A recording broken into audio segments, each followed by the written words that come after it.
வணக்கம் தலைவா, அனைவருக்கும் இனிய வணக்கம். இன்னைக்கு நம்ம இந்த ஒரு வீடியோவில் எதை பற்றி பார்க்க போகிறோம் அப்படின்னு பார்த்தீங்கன்னா, தமிழகத்தில் நகைக்கடன் தள்ளுபடியை குறித்து விஜயுடைய அரசு என்ன அறிவிக்க போகிறாங்க. ஸோ இதை பற்றி இந்த ஒரு வீடியோவில் நம்ம பார்க்கலாம். இந்த காணொளி தொகுப்பு தமிழகத்தில் நகைக்கடன் தள்ளுபடி பெறுவதற்கான தகுதிகள் மற்றும் நிபந்தனைகள் குறித்த விரிவான தகவல்களை வழங்குகிறது.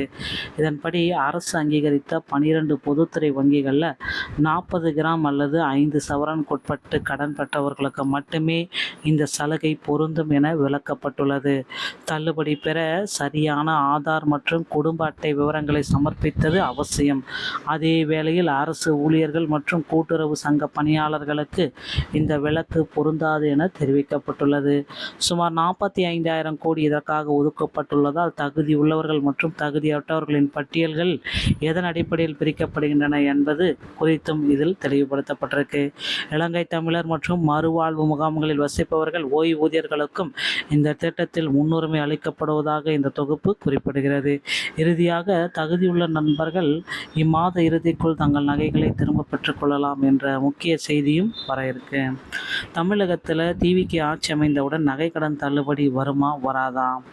சலுகைகளை பெற தகுதியுள்ளவர்கள், முதல்ல அதை நான் சொல்லிடுறேன். மறுவாழ்வு முகாம்களில் வசிக்கும் இலங்கை தமிழர்கள்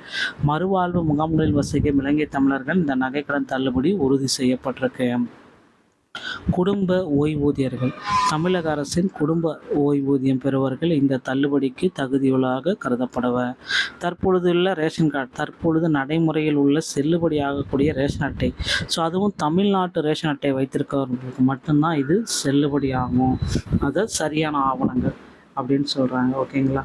ஸோ இதுதான் சரியான ஆவணங்கள். கடன் விண்ணப்பத்தின் போது சரியான ரேஷன் கார்டு மற்றும் ஆதார் எண்ணை வழங்கியவர்களுக்கு மட்டுமே தள்ளுபடி உறுதி செய்யப்படுகிறது. 12 பொதுத்துறை வங்கிகள், அரசாணையில் குறிப்பிட்டுள்ள 12 பொது வங்கிகளில் பெறப்பட்ட நகைக்கடன்களுக்கு மட்டுமே இந்த தள்ளுபடி வழங்கப்படும்.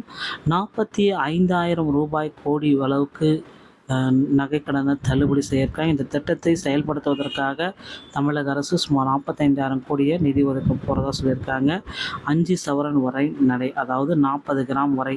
40 கிராமுக்கு மேலே இருந்துச்சுன்னா தள்ளுபடி கிடைப்பதில் சிக்கல். நகைக்கடன்களின் மொத்த எடை 40 கிராமுக்கு மிகாமல் இருந்தால், 5 சவரன்கள் இருந்தால் மட்டுமே தள்ளுபடி கிடைக்கும்.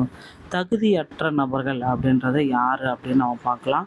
அரசு மற்றும் கூட்டுறவு ஊழியர்கள், அரசு மற்றும் கூட்டுறவு சங்க பணியாளர்கள் மற்றும் அவர்களின் குடும்பத்தினருக்கு இந்த சலுகை பொருந்தாது.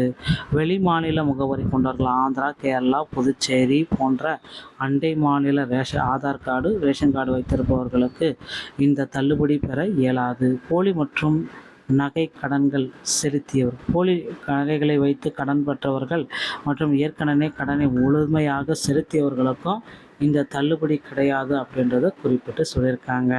ஸோ அதனால் தயாராகிக்கோங்க மக்களே. நகைக்கடன் தள்ளுபடியை குறித்த ஒரு பெரிய அறிவிப்பு இன்னும் ஒரு சில தினங்களில் முதல்வர் விஜய் அவர்கள் வெளியிடுவார் அப்படின்றத எதிர்பார்க்கலாம்.